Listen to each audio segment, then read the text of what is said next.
Any narrative with alternate endings is going to inspire some discussion on which of them is the good ending. Most media are written to resolve in a single, sensible way, and newer media that present possibilities for how their narrative is resolved don't usually have the narrative structure to support multiple, equally fulfilling conclusions. Many such possible endings are gags, obvious missteps, or just not written as well as the good ending. Before we move on, let me introduce myself. I'm Logan. Welcome to Club Chair Critique. I wrote this script in a fugue state after seeing less understanding than I'd like in the armchair discourse on Elden Ring, and in particular its expansion, Shadow of the Erdtree. And as a famous woman once said, That's the right reason to start, though, is like, I'm going to do something that nobody's doing because I need to see it done. I need to see it done properly. Yeah. So, let's talk about Elden Ring and good endings. For those who are unfamiliar and don't want to watch several hours of lore videos, let me catch you up briefly. Elden Ring is a game created by the studio From Software, famous for titles like the Dark Souls series, Bloodborne, and Sekiro. In most of these games, you explore a world that has been ravaged by a recent calamity and is on its way out. The player character often represents the last chance for the world to be saved, but as you explore the world, you come to realize that the state of things prior to the collapse was not great, calling into question whether returning to the status quo is the best course of action. These games all have multiple endings, offering the player a choice. Restore the world to its previous state of cyclic violence, or break the cycle in some way. Elden Ring's story follows a similar format. It is set in the Lands Between, which has recently experienced a calamitous war following the collapse of a theocratic authoritarian regime called the Golden Order. The Golden Order was ruled by Queen Marika, a literal goddess, and her consort, the Elden Lord. Marika becomes disillusioned with her order and shatters an artifact called the Elden Ring, which represents the governing laws of the Lands Between. She disappears, and in the resulting power vacuum, war breaks out between her demigod children as they squabble for control over the Lands Between. Enter your player character, the Tarnished. The Tarnished are a band of disgraced warriors previously exiled by Queen Marika, led by her first consort, Godfrey. Marika recalls them from exile to defeat the remaining demigods, repair the Elden Ring, and become the Golden Order's new Elden Lord. As with From Software's other games, however, exploration of the Lands Between reveals some decidedly troubling things about the Golden Order, chiefly systemic violence against the fantasy races of the Lands Between, such as the enslavement of the misbegotten, the systemic torture and imprisonment of the Albinaurics, the genocide of the Fire Giants, the genocide via mass burial of the merchant caravan, and the ghettoization and mutilation of the Horned Omen. This is not an exhaustive list, but it should be more than enough to call into question whether repairing the Elden Ring like a good boy is really the best course of action. The game accordingly offers 6 different endings to choose from depending on how you want to answer that question. These endings each have demonstrable narrative and thematic weight, but they do not escape casual speculation on which one represents the good ending, or at least the intended ending. A cursory look at online discourse on the topic shows 2 clear frontrunners in this debate, the Age of the Stars and the Age of Order. The preference for the former I understand, and I'll confess that it is my personal favorite ending. The latter I understand less, and its popularity always vexed me slightly. It is structurally identical to the 3 other endings that involve symbolically reforming the Golden Order, and of those it isn't even the one that promises some change for the oppressed peoples of the Lands Between. The Gold Mask, the character associated with this ending, sees this deeply flawed system that gives literal godhood to its ruler, that enables and rewards the abuse of whomever that leader decides is undesirable. And he concludes that the central problem with this is we just happen to have the wrong god. Surely this system built on mass murder and imperialistic violence would work fine if we just got lucky with the next god. Designating this result the good ending feels to me like a total misread of Elden Ring's themes. Imagine my satisfaction, then, when the good people at From Software created a game-sized expansion whose narrative practically screams that this is not the good ending.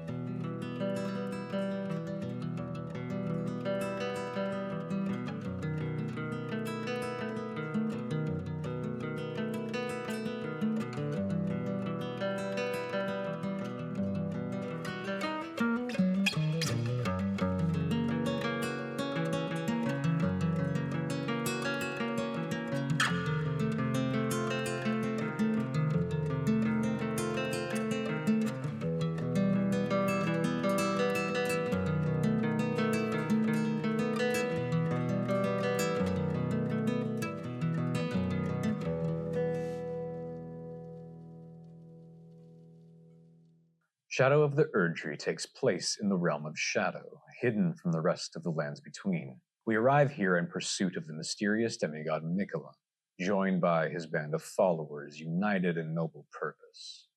Miquella is divesting himself of his flesh, piece by piece, symbolically forsaking his lineage and old allegiances.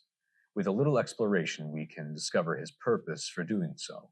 The full picture is yet to coalesce, but we do know that he is bound for the Tower of Shadow, and that is where he intends to rise to true godhood. The Tower of Shadow houses a divine gateway. A well-kept secret it was, but the gateway was once the birthplace of a god we know all too well. That god is Marika. The realm of Shadow is the site of massacres she committed to ascend to godhood and establish the Golden Order, as well as those atrocities that moved her to seek power in the first place. The fact that the Gate of Divinity overlooks the realm of Shadow is no coincidence. Yeah, they all need to be in the same area to keep the expansion separate from the base game, but the shared setting also serves a storytelling purpose. It shows the rise to power of a despot through violence, and the cycle of violence that such a foundation engenders. The expansion and its trailer give us an origin story of sorts for Marika. In the realm of Shadow's jails are jars filled with human remains, as in the lands between. These jars differ in that they are a horrific punishment inflicted on criminals of the Horn Scent, a culture introduced in the expansion.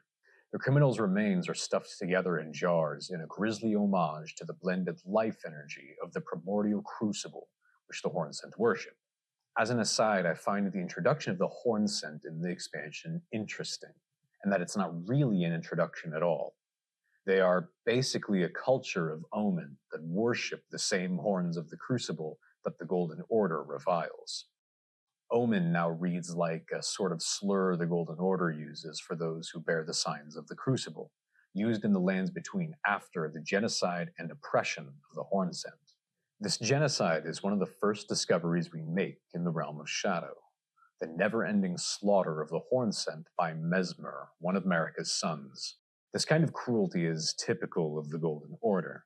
The killing of the Horn Scent is unique, however, in that we are shown explicit reasons for Marika's hatred of their people. Beneath the blasted Morth ruins lies a secret passage, guarded by the Inquisitors of the Horn Scent like other dangerous secrets of the realm of Shadow.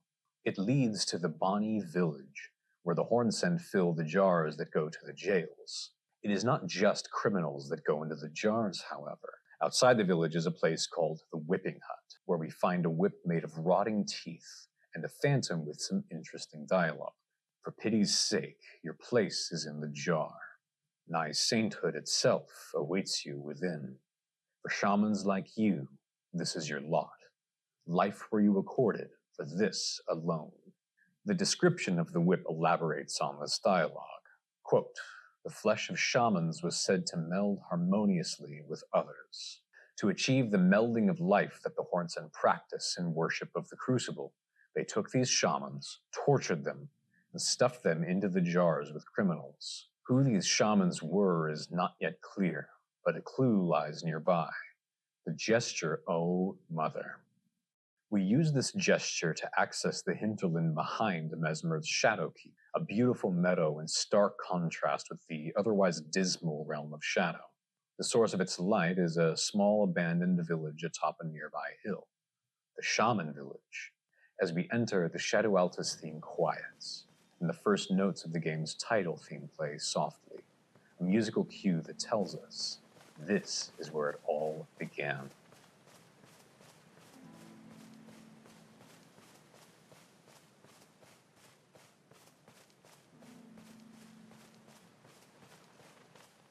A small Erdtree sapling suffuses the village with a soft golden light. At its base is the minor Erdtree incantation, which tells us that this is Marika's birthplace, and that she planted this tree in memory of her fellow shamans, who were tortured and killed by the Hornsand. Atop the hill is a dead tree with a statue within, bearing a talisman, Marika's own severed braid, an offering to the statue for a nebulous promise referenced in its description. Given what we now know, Marika's vow is obvious. Vengeance for her people. Death for the Hornsand.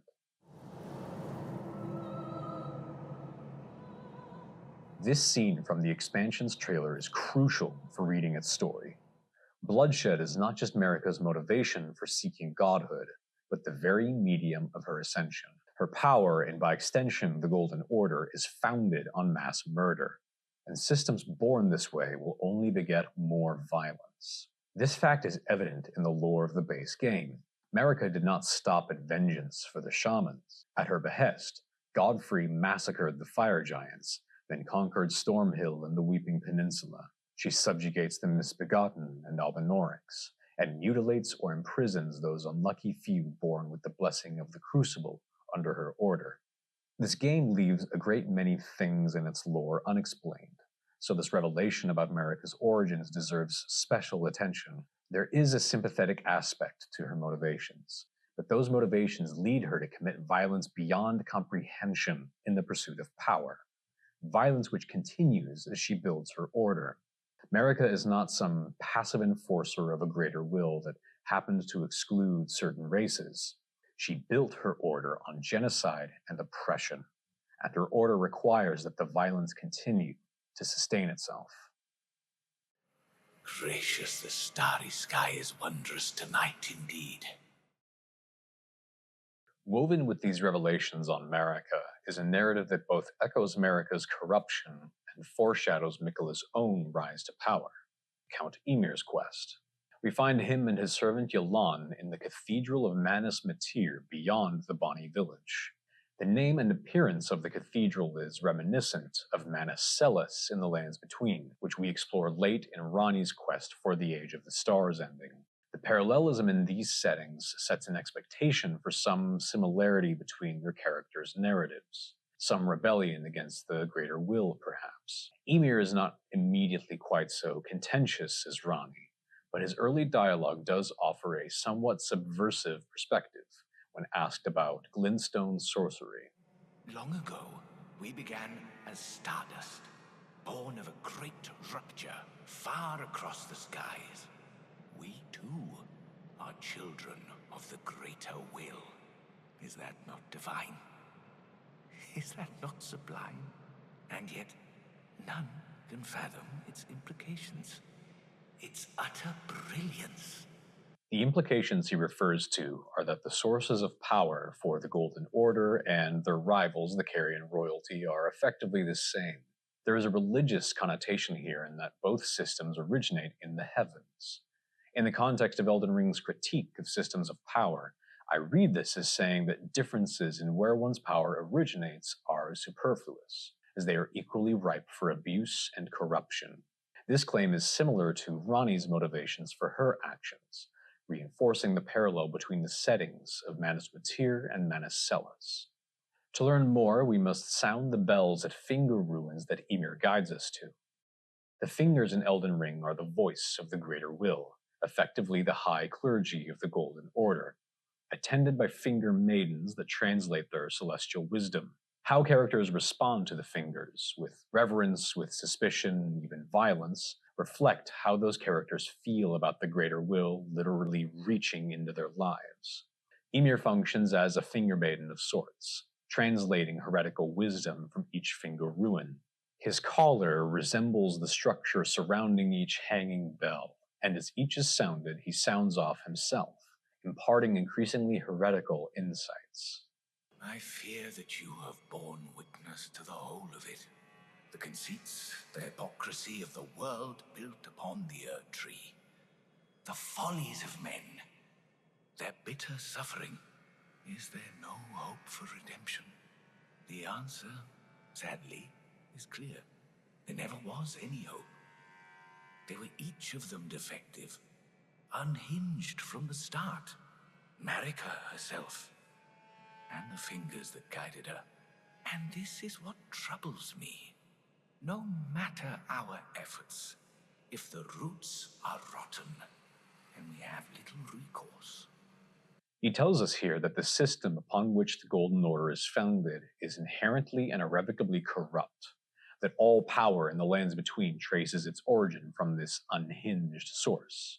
That Marika and the fingers that guided her were unsound from the start. We all need a mother, do we not?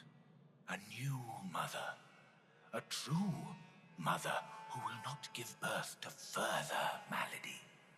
Based on everything else we know about Marika and the Golden Order, Ymir is correct. Which begs the question, what is his solution? Look here, at my fingers. I will be the true mother. And I will be the only mother. Call me Mother. No, thank you.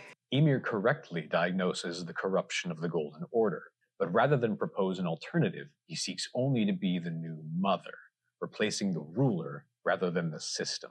This choice represents a significant break from the narrative parallelism with Ranni's quest. Below both cathedrals was a revelation about the fingers and an attempt to supplant them in some way. Both Ranni and Ymir rebelled against the greater will and the two fingers, but their responses differ greatly.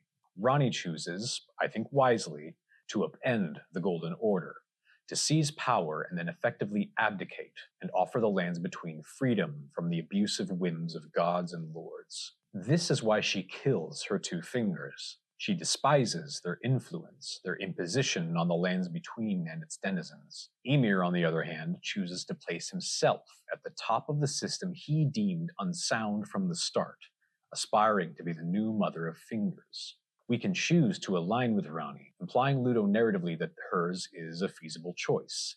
Ymir, however, we must defeat, and juxtaposing this resolution against Ranni's underlines the fundamental wrongness of Ymir's ambitions. The ignorance to think that a better ruler can solve a broken system, and the hubris to think that you are that ruler.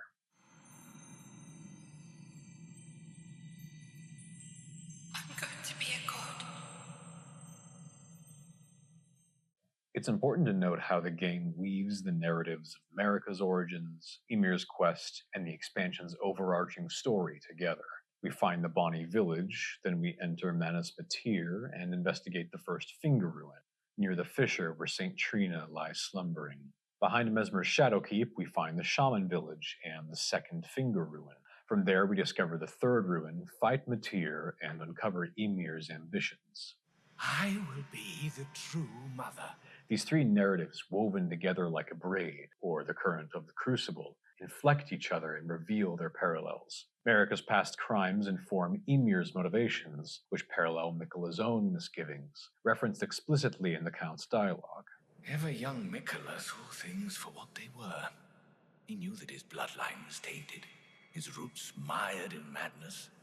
A tragedy if ever there was one. Miquella, like Ymir, sees the rot at the heart of the Golden Order, and they both decide not to dismantle the broken system, but to put themselves on top of it. Ymir is revealed to be just as unhinged as Matir and Marika, and is defeated as a result, foreshadowing the same fate for Miquella. We could wrap this up rather quickly by pointing out that this Age of Compassion business is a literal child's idea of governance. When I'm king, I'm gonna make everybody be nice to me, or else. I say the whole world must learn of our peaceful ways. By force. And that's true, but that's not all that this expansion has to say. Like Count Ymir, Miquella correctly sees deep-seated flaws in the Golden Order. He learns of the killing of the Hornsent and seems to be divesting himself of his flesh in preparation to make amends of some kind. Miquella has said as much himself. He wishes now to throw it all away. He says the act, though undoubtedly painful, will sear clean the Erdtree's wanton sin. The discarded flesh is a grisly metaphor for Miquella rejecting the Golden Order's legacy of violence, striving to replace Marika as a new and different god. However, he is not just casting off his bloodline and legacy. Along the way, he has discarded that which motivated him to seek atonement in the first place, his famous kindness. Miquella the kind, Miquella the kind, kindly Miquella. Kindly Miquella, tender Miquella. Kindly Miquella, Miquella the kind. The kind Miquella. Miquella the kind, kindly Miquella, kindly Miquella, Miquella the kind, of kindly Miquella's. Miquella the kind. Kindly Miquella, kindly Miquella. Miquella the kind is a monster. Symbolized by his alter ego, Saint Trina. Next to most of Miquella's crosses are Empyrean blood virgins, an item whose description confirms that he discarded his own flesh there. There are 2 crosses in the Cerulean Coast and the Stone Coffin Fissure that are paired with a different item, the Nectar Blood Virgin, an item whose design and description clearly reference Saint Trina. Rather sinisterly, these crosses' messages reference abandoned qualities rather than body parts. At the Cerulean Coast, Miquella abandons his doubt and vacillation, and at the Stone Coffin Fissure, he abandons his love. These qualities are associated with Saint Trina through the different items and the fact that the abandoned character herself lies beyond the Fissure Cross. This cross also has a phantom nearby that expresses distress over what they see as Miquella's mistake in abandoning her. Kindly Miquella, I see you've thrown away something you should not have under any circumstances. How will you salvation offer to those who cannot be saved, when you cannot even save your other self? This phantom says explicitly what the metaphor of abandoned flesh implies. Miquella is literally losing himself to his desire for power, including the positive qualities that first motivated him, personified in Saint Trina. Vacillation, doubt, and love are precisely the qualities needed to temper power, but he discards these qualities to acquire it. By the time Miquella reaches the gate of divinity, he has lost the kindness that motivated him to seek godhood in the first place. This paradox is not a coincidence. It's a theme central to Elden Ring, that absolute power can only be achieved through dehumanizing acts of violence. It is not a tragic but avoidable mistake that Miquella makes, but the inevitable conclusion of his quest. This quest reaches its operatic conclusion in the final boss fight of the expansion, at the same gate of divinity where Marika first ascended. This setting conveys the full tragedy of Miquella's narrative. While he was moved by his sympathetic aims to seek power, he chose to do so in the same place Marika did, a gate made of the desiccated corpses of Marika's first victims, haunted by bloodshed. A promise for more of the same violence if Miquella succeeds. As we enter the arena, the gates are guarded by raDahN. raDahN. raDahN. raDahN. raDahN. raDahN. Motherfucking raDahN. raDahN? This is stupid. I'm being a little tongue-in-cheek here because much digital ink has been spilled about raDahN's return as Miquella's promised consort. The main critique seems to be that his reappearance feels abrupt, even with the foreshadowing done at the Shadowkeep in Ansbach and Freya's respective quests. That's a matter of preference, so if it doesn't land for some people, fine. But from a thematic perspective, this is a perfect choice. raDahN as a character is symbolic of an all-consuming desire for glory and warfare. The armor of both of his character models is decorated with images of Godfrey and Sirach, an homage to their conquest of the lands between. In Caelid, raDahN stalked the decaying site of his famous stalemate, slowly losing his mind as he fed on the bodies of the dead, a powerful visual metaphor for his enduring, destructive obsession with warfare. The expansion even includes a reminder for those players who have been away from the lands between for some time, during Freya's quest at the Shadowkeep. Ansbach sends her a note about Miquella's intention to stuff raDahN's soul into Mohg's body, conceivably to convince her to help him stop Miquella. However, his note has quite the opposite effect. As the festival of war concluded, General raDahN's soul met an honorable end, but kindly Miquella wishes to revive it, which is fine by me. I know it would pain old Jeren, but war has always suited General raDahN best, and certainly far more than any honorable death. Endless war to invigorate the soul, as befits General raDahN, the great lion. As Freya understands him, honor means little as long as raDahN can participate in the endless warfare he loved so much. Now we see raDahN resurrected in his prime, with Mohg's omen horns sticking out of his armor. This detail is a visual cue referencing Mohg's own obsession with blood and violence, melding this motif with raDahN's visual metaphors the same way they are literally blended together in-game. This is Miquella's choice of consort, this personification of warfare and bloodshed. Mohg's omen horns also serve to underline a fundamental hypocrisy of Miquella's motivations. Back in the Shadowkeep, Ansbach claims, Tender Miquella fails to grasp the humiliation implied by this act. referring to using Mohg's remains to house raDahN's soul. raDahN idolized the Golden Order, and Godfrey in particular, Mohg's father, and the one chiefly responsible for Mohg's miserable life in the sewers below the capital. Casting aside Mohg's soul to stuff raDahN in his body is treating him much the same way the Golden Order did, which contradicts Miquella's supposed motivations for entering the realm of shadow. Partway through the fight with raDahN, Miquella himself appears from the gate, newly ascended to godhood. He now has 3 arms, which prompts a comparison to another many-armed Empyrean, Ranni.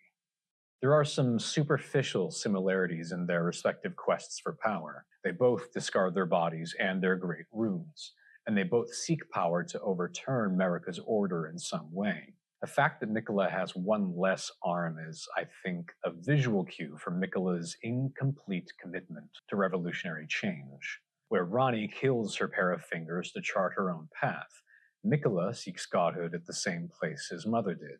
Where Ranni wishes to free the world from the outer god's influence, mine will be an order not of gold, but the stars and moon of the chill night. I would keep them far from the earth beneath our feet. Miquella seeks to enforce his influence at sword point. His followers, his consort, and even you all have their agency stolen by the force of his charm, in the name of compassion.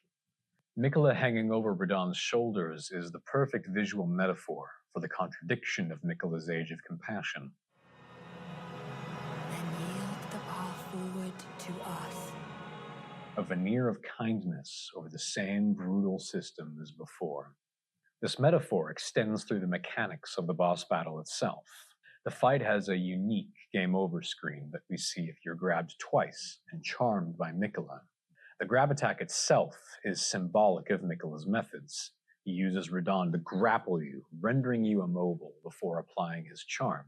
Miquella steals your agency by force using his lobotomized warlord consort, making his promise of a 1,000-year voyage of kindness ring hollow. When Miquella asks you to yield the path to him, it is not a request, it's a threat.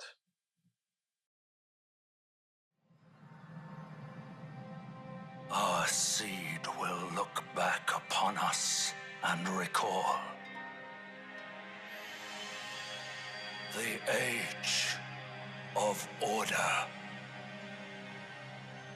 Let's return now to the Age of Order ending, and why the expansion's story casts it in a new, more negative light.